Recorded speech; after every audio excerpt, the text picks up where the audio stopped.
পবিত্র নগরী মক্কা থেকে পাহাড়ি শহর তায়েফ।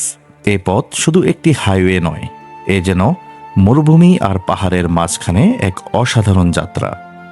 মক্কা থেকে তায়েফের দূরত্ব প্রায় ৯০ কিলোমিটার। এই পুরো পথ জুড়ে দেখা যায় বিশাল পাহাড়, আঁকাবাঁকা রাস্তা আর মনোমুগ্ধকর প্রাকৃতিক দৃশ্য। সৌদি আরবের আধুনিক এই হাইওয়ে তৈরি করা হয়েছে অত্যন্ত উন্নত প্রযুক্তিতে। চওড়া রাস্তা, নিরাপদ টানেল এবং পাহাড় কেটে তৈরি করা অসাধারণ রুট, যা ভ্রমণকে করে তুলেছে আরামদায়ক ও নিরাপদ। বিশেষ করে আল হাদা রোড, এই পাহাড়ি রাস্তা ভ্রমণপ্রেমীদের কাছে এক স্বপ্নের নাম। উঁচু পাহাড়ের গা বেয়ে তৈরি এই পথ যেন প্রকৃতির এক জীবন্ত শিল্পকর্ম।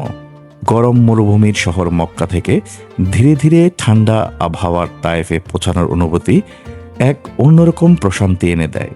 পথ জুড়ে রয়েছে আধুনিক সার্ভিস এরিয়া, মসজিদ, বিশ্রামস্থল এবং খাবারের ব্যবস্থা, যা যাত্রীদের ভ্রমণকে আরও সহজ করে তোলে। আর যখন আপনি পৌঁছে যাবেন তায়েফে, স্বাগত জানাবে শীতল বাতাস, পাহাড়ি সৌন্দর্য আর বিখ্যাত তায়েফের গোলাপ। মক্কা থেকে তায়েফের এই হাইওয়ে শুধু গন্তব্যে পৌঁছানোর রাস্তা নয়, এটি এক অনুভূতি, এক অভিজ্ঞতা, এক স্মরণীয় সফর।